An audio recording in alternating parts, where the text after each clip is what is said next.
I'm back. Welcome to this episode. If you can see, I've still got the same top on from the last episode. I am literally turning into a real YouTuber. I was like, this light is so good. Let me do another video. So I quickly dotted some things down that I wanted to share, some travel tips for Bali that I wanted to share with you guys. So let's go. The first one. So I am from South Africa. I live in Cape Town. So my flight was out of Cape Town, Cape with Emirates. So Cape Town to Dubai, Dubai to Denpasar. Guys, like after this holiday, I was like, I love traveling. I love it. I love it. I love it. But I am not getting on a long haul flight anytime soon again. So my anytime soon is probably like a few months, a month or two or three. But yeah, I was like, don't even come to me with that. I am tired. I'm tired. I'm tired of sitting in a plane for 9 hours at a time.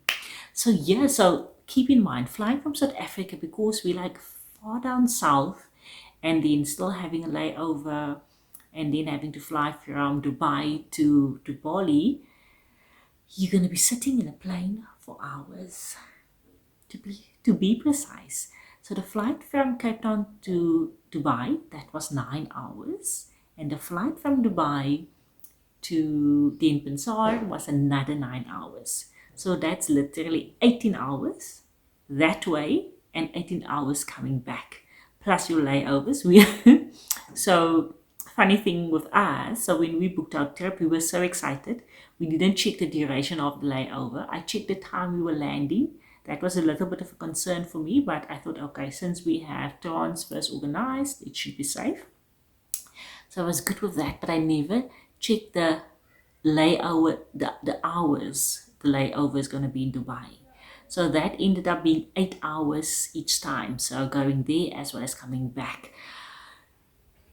Our trip was for 7 days. We slept for 7 evenings. We were there for 7 days, 7 nights, 7 days, 7 nights. But our whole trip was actually 10 days. That is taking traveling into account.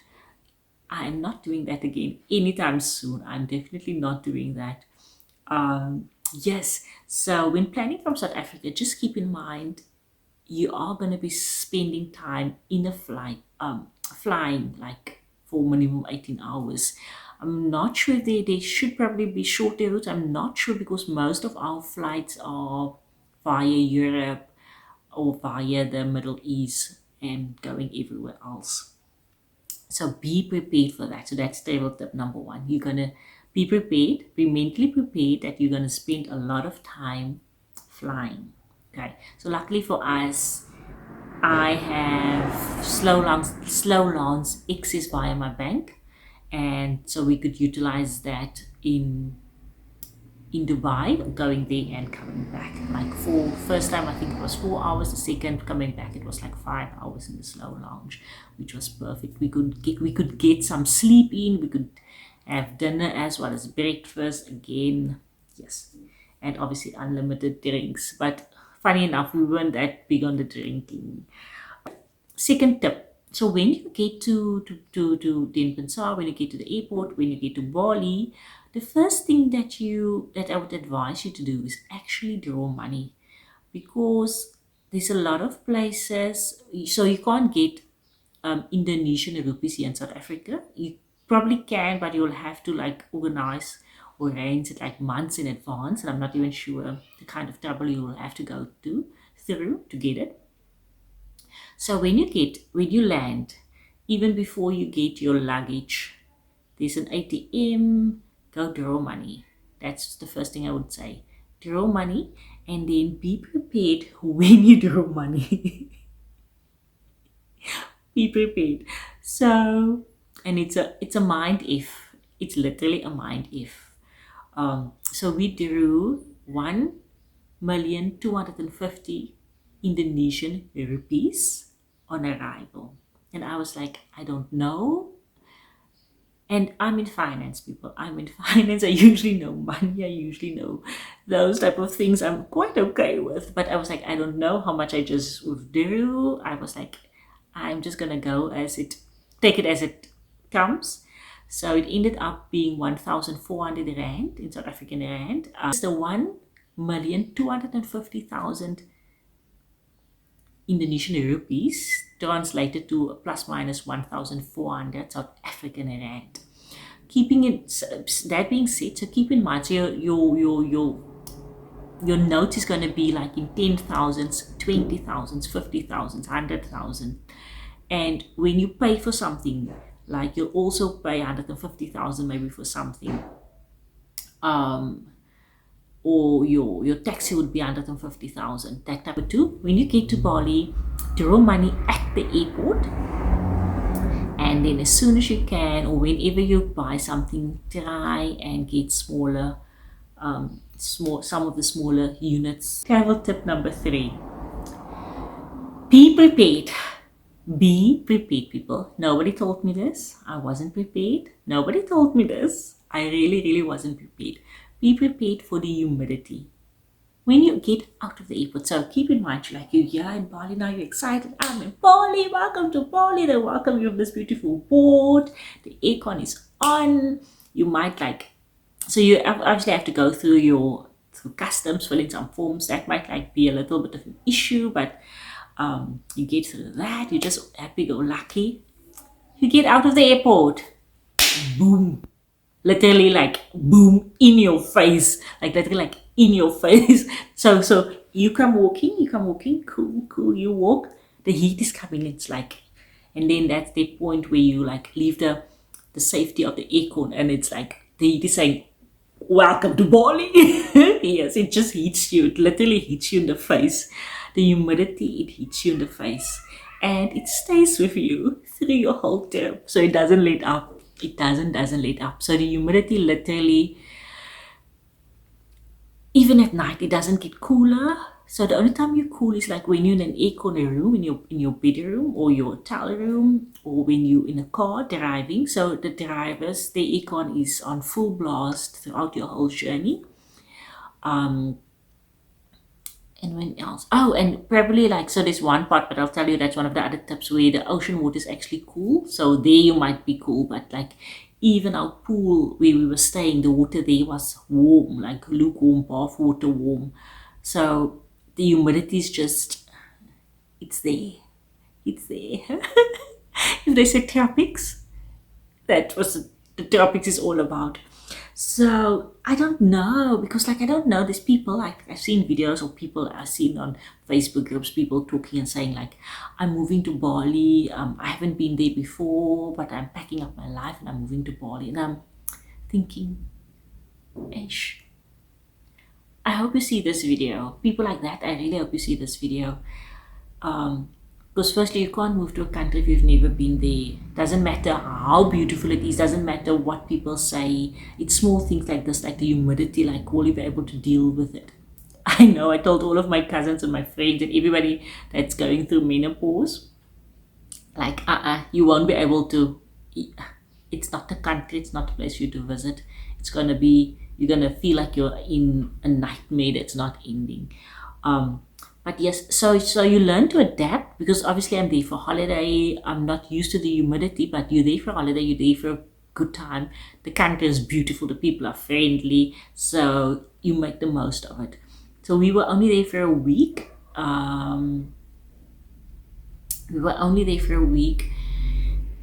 but I say, maybe I'm just not used to it. So I love Bali, the country is beautiful. I'll probably be back.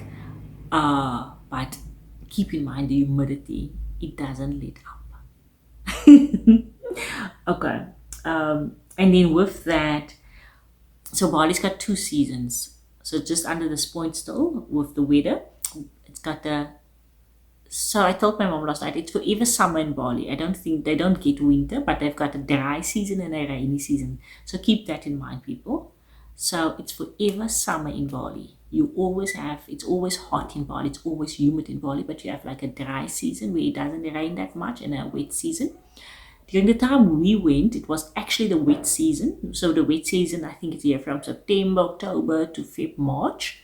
But we didn't get a rain at all during this whole week, which we were thankful for, but also we were just just a little bit, maybe just a little bit. But I think the type of rain they get is like those thunder showers, like quickly, comes quickly. It won't rain the whole day.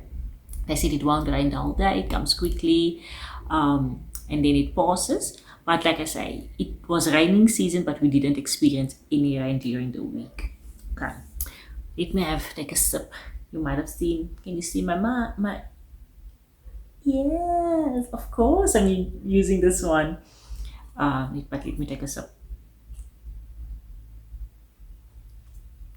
So the fourth tip is on clothes, what to pack. I think in my previous video, in my shopping video, I was like, I couldn't try on clothes while it was just too hot.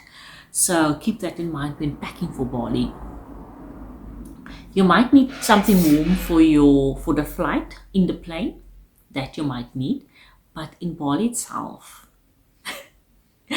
I won't advise you to put anything that's longer than necessary in your suitcase. So luckily for me, my dress sense is very, what do you call it? Not sure. As short as possible. Is that the dress sense? But yeah, so luckily I love shorts. I think my legs is one of my best features. So I love shorts. I love jumpsuits. I love short dresses and things like that. So I packed a lot of that. I had 2 long dresses in my suitcase. No, three. I only wore one of them, but only because that night we left at 3 a.m. in the morning to go somewhere. So I could still like see myself. And we went to a temple, so I thought that I needed a long dress. But yes, put as little breathable clothes. And then if you're not scared of showing your legs or showing some skin, like as little as your teeniest clothes in your cupboard, put that in. Just because it's going to be so hot. You don't want anything on your skin. So, and if I say like the teeniest clothes in your cupboard, it's not necessarily to show skin, but just like to be able to wear your clothes and still enjoy them. Yeah, I'm not sure if it's just me. Please leave in the comments if you were in Bali and you were able to survive in longer dresses for long and things like that. Unless you're like in a meeting room all day or you're indoors all day, then you can probably get away with it. But like if you're out about sightseeing, walking around, yeah, as little as possible. Like I say, your tiniest clothes in your cupboard. So, and then swimsuits. I literally took all of the swimsuits in my cupboard. I think I had, let's see, there was like 3 one pieces, 2 braided tops, and 3 one pieces, 3 2 pieces, and 2 loose braided tops, and like a lot of throw over and chevrons, those things. So to take all of your bathing suits. If you're going to be there, take at least a bathing suit for each day, because you're going to be in the water or you're going to walk on the beach, and you would want to like maybe just switch that out as little as often as possible. When going to temples, like I said, the one day I had on a long dress, and that was because I thought we were going to a temple, I need a long dress. But actually you don't. You can go in your shorts, because when you get there, they'll provide a sarong to you to cover yourself up. So they do that. So they provide, if your shoulders is open, they'll give you something for your shoulders. Obviously they give you a sarong, even if you have a long dress on. They still give you a sarong to cover your waist, because the temples are holy places. And then that being said, any ladies on this channel, any ladies watching, if it's that time of the month, please be respectful and not go to the temples. Or I'm not sure if it's certain temples, but just find that out. If it's that time of the month, find out from your driver or from whoever planning your trip, or Google and see like, am I allowed to go? Because our driver did ask us like, it's not that time of the month for you ladies. No, he asked it in a very sensitive, how do you say? He was very sensitive when asking, but he did check. Yeah, so just be respectful of that. Okay. Let's see. Travel tip number 5. Okay, where to stay. So where to stay. So for me, like whenever you plan a holiday, always know like what you want from the holiday, what you expect from the holiday, what type of holiday you want. Before deciding where you're going to stay. So I knew like this was it. We were two ladies. We were both tired of this year. And like, we were like, we want to go have fun. We were going to go have the maximum amount of fun we can have in 7 days. That was us. Little as possible sleep. So we ended up choosing Kuta, which is also the more affordable part of Bali. And so it's a younger crowd, younger vibe. Nightlife 24/7. So it's like I said, it's more for your entry level, your younger people. It's not for your families. It's not for your romantic couples even. So if you want to do that, so the three areas next to each other, it's Kuta, Legion, and then Semiyak. And then as I named them, so Kuta is more your entry level, like youngsters that's want to party 24/7. Legion, you also have that, but it's a little bit pardon. So, Aish, what's the neighbors up to? But yeah, so Legion is like, it's also, you also have the same atmosphere, but like you're like on a little bit upper scale. And then Semiyak would be definitely of the three, your more upscale area of those three. But then you also have, and I'm going to butcher this name, I'm going to put it at the bottom where all of the influencers are staying. Shangu, I'm saying that once, putting that name here. If it was wrong, apologies. So you also have that area, which is also like a little bit more trendy. Like I said, there's a lot of influencers and content creators on that end. So that's just after Semiyak on the, what side of the, okay. If you look at the map, you'll see Kuta, Legion, Semiyak, and then Shangu. Yes, so that's just after that. So that's the more trendy area. And then you have yourself, your Uluwatu, where it's more quiet. So if you want to go to Bali and you don't want this, like this 24/7, you want a more reserved holiday, then you'll go to Uluwatu. So it's much more reserved, it's much more relaxed, more calmer. And then Nusa Dua, it's also a little bit more upper class. So I also say that that's more for family. So if you really don't want the nightlife, there's still shopping, there's still nightlife, but it's much more relaxed. And then you have your Ubud area, which is obviously beautiful. A lot of people prefer that for the beauty, for the rice terraces. There's everywhere in Bali you will find, because it's a touristy island, you'll find nightlife, you'll find the shopping. So everything you'll find, it's just in the way you find it. So keep that in mind. Let's see. And then also, yeah, the Kuta area is a little bit more affordable. Legion, the price will go up, and Semiyak, it will be even more expensive. So you get my drift. If there's any questions, ask in the comments. You're welcome. You're more than welcome to leave a comment and ask. And then what I would also suggest is, like, if you plan your own holiday, get a driver. Get yourself a driver. I'll leave the driver we used for some of our planned trips, as well as some of the other people that we used. I'll leave the details in this video, in the link, or in the comments. I'll pin it in the comments. Get yourself a driver. Why I say that is, so the way to do Bali, actually, the way to visit Bali, choose where you're going to stay. Okay, so first you choose the area where you're going to stay, where you want to be at night. Choose the area where you want to be at night, what type of vibe you want at night. If you want something quiet and relaxing, choose that area. If you want something vibey, choose Kuta, Legion. If you want to be at a fancy beach club, although they are all over Bali, but like if you want to be at these specific beach clubs where influencers might hang out, choose Shangu. Okay. So choose where you want to be at night, and then plan your trip from there. So what I would say is, if you get a driver, so you do one day to the south, you do one day up north, maybe you do a few days in a boot. So, and with that being said, so if you have a driver and you can ask him, okay, so we want to do the south. What is the spot in the south and how do we plan our day so we can see everything in the south at once? If we go to a boot, we want to do the rice terrace, we want to do waterfalls, we want to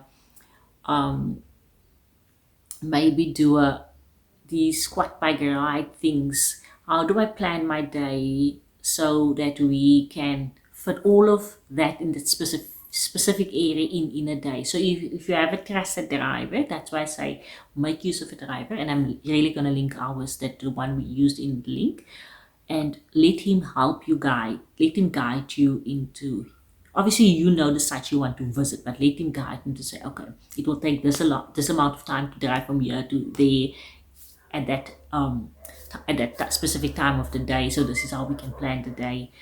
The driver we used to go to the Temple of Heaven. We left at 3 a.m. in the morning, so he suggested like let's leave at 3 a.m. It's almost like a 2-hour drive to there. Once you get there, there's a bus starting I think at 5 or at 6. There's a bus taking you up, and then you're literally one of the first people to take the photos. So from there we went to another temple gardens where I was feeding the koi fish, and then from there we went to the zoo, and all of that by the afternoon 2 o'clock we were like done with all of that. But it was planned in such a way that we didn't have to spend hours in a queue by the gate of heaven to take photos. So that's why I say have a trusted driver, get yourself a driver. So that's travel tip number 6. Get yourself a driver and work with him to plan your day and your activities. And if you like, for instance, if you're there for a week and you do each area in a day, you can actually see like almost all of Bali in that week. It's gonna you're gonna need the energy for that, but you can see all of the different areas of Bali. You might not be able to do everything in the area, but you'll definitely see a lot. Also, that being said, keep in mind that okay, that's also like travel tip number 7. So let's go to travel tip number 7. So it is as what to do in Bali. Okay, so yeah, I'm just gonna look down every now and then. So firstly, I would say look at your temples, decide which temples you want to visit. Depending on the amount of time you're there, try and visit at least one temple. So the temples, and there's different temples in different areas. So see which one you really want to see, temple. And then your rice fields. So your rice fields would be in your Ubud area. Rice fields, that's also where you'll get these beautiful swing pictures, the pictures in the kuko. The English is leaving me. I'm not sure where, in which country over this ocean, the 9-hour flight, but it left me somewhere. But yeah, so it's where you get the rice fields. It's we'll get the swings, we'll have these beautiful pictures. You can hire those dresses, the pink dress. So it's not my own. I didn't fly with that dress all the way to Bali. I literally hired the dress there, and you have these beautiful pictures. So that's the rice field is number 2. And then the waterfalls, definitely. You haven't been to Bali. If you don't go to the waterfalls, you have definitely missed out. And there's different types of waterfalls. There's religious ones where you can get spiritual blessings. There's ones where you just go for nature and for the pictures. There's ones where you can explore. There's ones where you can do the ATV quad bike thing through the waterfalls. So decide like what type of waterfall experience you want to have. Okay, then there's your beach clubs. Guys, you haven't been to Bali. If you haven't done like at least one of all of these things I'm mentioning, you have to go to a beach club. You have to go to this Lani beach clubs. So depending on where it is, they call it different things. So you have, I knew the names, but like I say, half of the things is just gone. So if you're in a boot, they call it something. If you're inland or in the boot area, they call it something different. If you if it's not on the beach, they call it something different, but all of them are in essence like beach clubs. So we visited Finn's, which is the best beach club in the world, and that's their brand, like they're the best beach club in the world. It's my first beach club I've been to, but they've set the bar so high. They set it like so high. So yes, so we went to Finn's, and just next to it is Atlas. Atlas is actually the biggest beach club in Bali itself. It's quite new. We didn't visit Atlas. Like I said, we were only there for a week, and I wasn't just going to hang out in beach clubs. I had to do all of these things on my list, at least, like I say, one of each. So definitely a beach club is a must. A beach club is a must. And don't think you're just going to go for sunset. Just go during the day and just lounge around and enjoy yourself. You can book a couch with these beach clubs. Ideally, what you should do is, like, if you're a group of people, book a seating area, book a couch, and then spend the day. So the amount you pay for the couch includes your food and your drinks for the whole day. And like if you're a group of 6, or you split the bill between you guys, and it actually works out not that bad. Keep in mind your beach clubs are going to be like a bit more expensive when it comes to drinks and stuff when you order that. And then also at Finn's, you can't use cash, so you have to swipe, and so it's just a lot of hassle if you have to swipe for each round of drinks, instead of like just having a place to sit and everything's included in the bill and you just swipe once, especially us that needs to like swipe and you pay fees back home. Okay, let's see what to do. Okay, so I said the temples, at least the rice fields, waterfalls, the beach clubs, and then also if you are into culture a lot, we attended a cultural show, so attend that as well. I would, yeah, if you like big into culture. And then obviously the shopping. So the shopping you can do everywhere, but like the shopping markets, it is everywhere, but yeah, enjoy that part as well. And then just about the people and the environment. So that's tip number 8. So the people in Bali is very friendly. Bali is very safe. In Kuta, which is like our busiest area, we walked around like in the middle of the night, like 3 o'clock, 2 o'clock. If I was tired, I was going home back to the hotel by myself, which wasn't far. So we stayed like on Legian Street, like just off it. So it wasn't too far to walk, but still, I'll never do that in my hometown or in Cape Town or in Johannesburg. So yeah, it's extremely safe. Obviously, you need to be aware of your surroundings, but it's extremely safe. The people are very friendly. They are very genuine. But keep in mind, when it comes to shopping, because it's a market environment and stores, you have to bargain and like negotiate price. So I hate that. It's not something I like doing. I don't like doing it. Hate is a strong word, so I don't like doing it, and it's not something I'm good at. But you have to do that when you're there. So that was travel tip number 8. Let me just take a sip of water.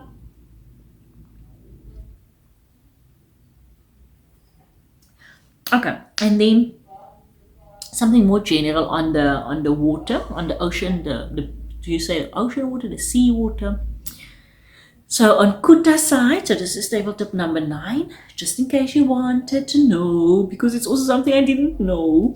So on the Kuta side, Legian, all of those beaches, Semiyak, the water there is warm. The water there is warm, like I said. Almost also like your bath water type of thing, but yes, the water there is warm. So you don't get cooled off. You're in water, but your body doesn't get cooled off.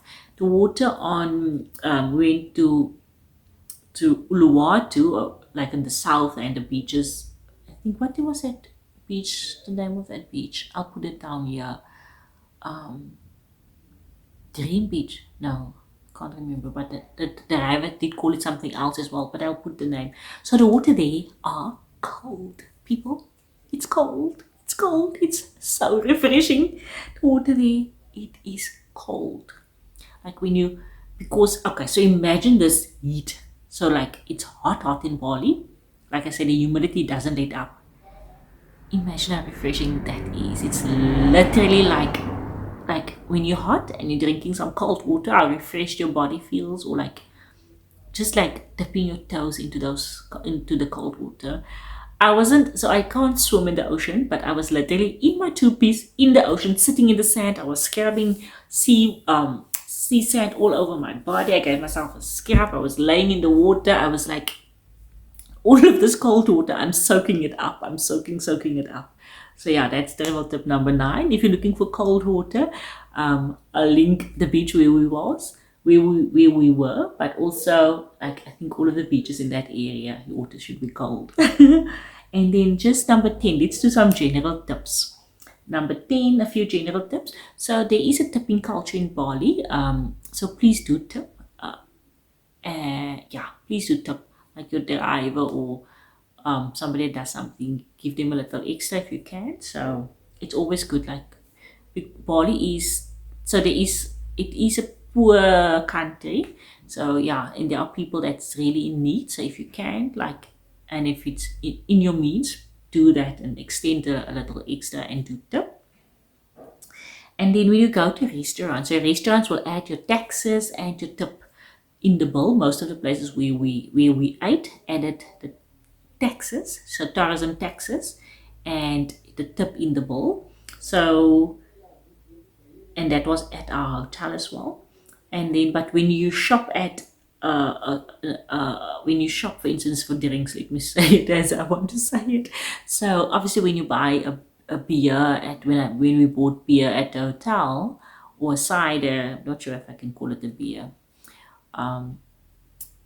because 35 Indonesian rupees, but you end up paying 45 Indonesian rupees, for instance, because they do add that levies and taxes, tourism taxes. But when you buy that same beer at the shop, that doesn't get added. So yeah, terrible tip. If you want to buy beer, get it at the shop. No additional fees is going to be added on for that drink. Okay. You're gonna get, next tip, general tip, you're gonna get offered a lot of drugs. You're gonna get offered drugs while you walk on the street in Kuta. You're gonna get offered drugs. People, say no to drugs. Say no to drugs. You do not want to end up in an Indonesian jail. Like I say, it's a very safe country. People are very friendly, very religious. But you do not want to end up in Indonesian jail where you don't speak the language, where you might get a life sentence for drugs. So say no to drugs. People, say no to drugs. Even more importantly, do not take drugs with you. This is me in my serious voice. Do not take drugs with you. And then also you might see some young ladies. If you're very reserved, so even myself, I'm not that reserved as a person, but yes, you do see a lot of young ladies. Not a lot. I don't want to put it like that. I'm not going to say a lot, but we have seen young ladies like in some of the clubs, like, and yeah, you just knew what was going on, which is never a nice thing for a female to see. Yeah, so we're not going to go into that topic. Sometimes we don't know if it's out of choice, if it's out of necessity or what, but like I say, for a female it's never a nice thing to see. Just be aware that you might see or come across things like that. And then just lastly, what I say wherever I go, you are visiting that country, so please respect the people. Respect their language, respect their culture, respect their religion, respect their environment. Leave your bad habits in your home country. If you're a shitty person, just leave all of your habits in your home country. Go there, respect the culture, respect the people, and enjoy your holiday. Love you. See what else I get up to on my travels. Subscribe and come travel with me. Together we will see where our new adventures take us.